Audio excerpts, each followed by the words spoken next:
Hello children, welcome to the biology class. So next topic we have reproduction in humans. In this we'll study about the reproduction in humans and main organs of male and female reproductive system. So first, what is reproduction? Reproduction is the process of giving rise to the new individuals of the same kind. And it also helps in the continuation of the species of different organisms to reproduce in different ways. So it is a biological process by which the new individual organisms are produced.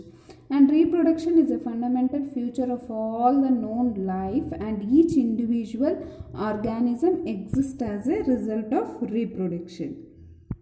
So it is a process by which new organisms are generated, and it is the mechanism of species continuation to spread their species.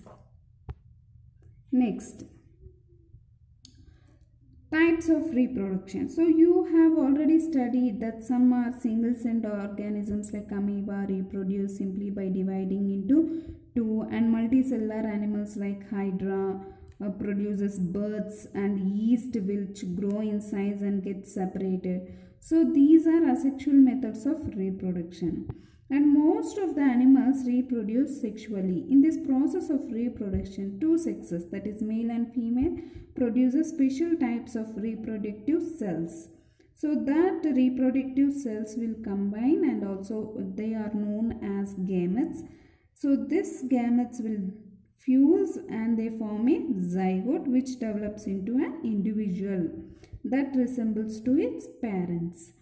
So the two types of reproduction are asexual reproduction and sexual reproduction. So asexual reproduction, offspring are produced by a single parent, that is no sperm and no egg is needed in the asexual reproduction. But in sexual reproduction, it involves the fusion of two cells, one from the male and one from the female. Those are called gametes, that is sperm and eggs. The sperm and egg fuse to form a zygote which develops into an individual. So asexual reproduction in animals. So binary fission or a multiple fission is from asexual reproduction in animals like amoeba and paramecium. So this is the most common method of reproduction in single-celled organisms like amoeba and paramecium. So here what happens? It results in the division of parent amoeba into two daughter amoeba. That is, the parent amoeba, the nucleus will divide into two, and that forms daughter amoeba. The first nucleus divides into two, followed by the division of cytoplasm, and then the two offspring separate and live as a new individual, because amoeba is a single cell. Thus, this single cell will only perform all the actions. When cytoplasmic division passes through the plane, the fission is called binary fission. See here, the first one is cytoplasm with nucleus. So first the nucleus divides into two, and after that nucleus along with the cytoplasm it will divide and it will give to the two gametes, that is two amoeba cells, daughter cells are produced. This is what binary fission. Fission means producing. Two daughter cells are forming, that is binary means two. Two daughter cells are forming. And next type of asexual reproduction is budding. So that this budding we can see in hydra. So budding is a process in which bud grows on the outside of the parent body. A bud grows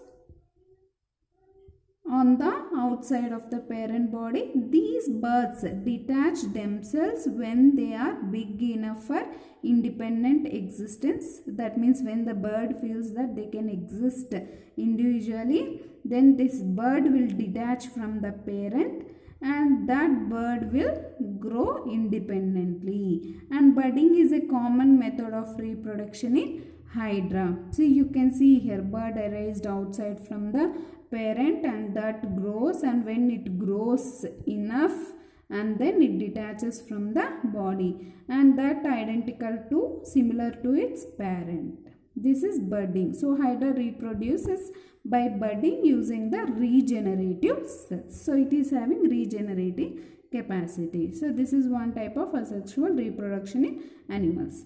And next is regeneration. What is regeneration? Animals like Hydra and starfish have a great power to regrow. Hydra and starfish, even lizard tail, it is having a regeneration capacity. That means if we cut the tail, so the animal won't die. After that what happens? It will regenerate. That means the cells will develop and it will regenerate the tail.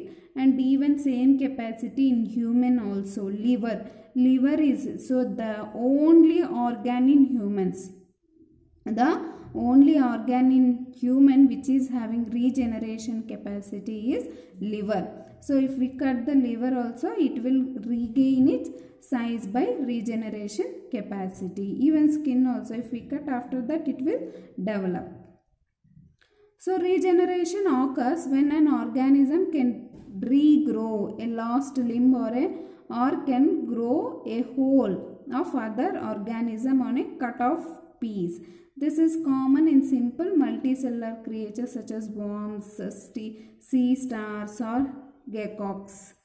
So animals like Hydra and starfish have a great power to regrow that missing or lost part of their body. So this process of generating the lost part is called regeneration. If any part is lost, again it will regenerate. This capacity is known as regeneration. And regeneration can also take place for reproductive purpose. For example, in Hydra, if we cut the Hydra transversely into two pieces, each piece will regenerate and give rise to the new individual.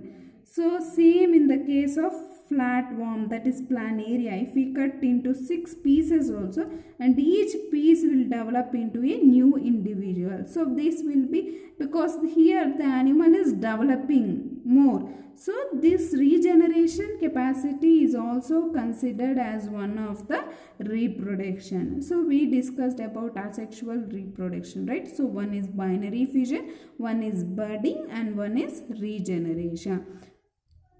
So these are about reproduction and asexual reproduction. And when it comes to the sexual reproduction, in animals, mostly animals reproduce asexually. Mostly animals reproduce sexually. In sexual reproduction, the male and female produce a special type of reproductive cells.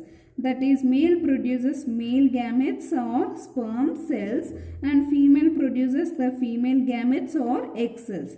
When the sperm cell fuses with the ovum, that is fertilization occurs. So sexual reproduction involves two parents who have two sex organs which produces sexes. These cells in sexual reproduction are called gametes and are produced in gonads. Male gametes are known as sperm and female gametes are known as eggs. So after fertilization of an ovum by a sperm cell called zygote, the zygote grows by cell division and produces an embryo. So the next comes to the human reproductive system, in that the female reproductive system. So about this female reproductive system we will discuss in the next class.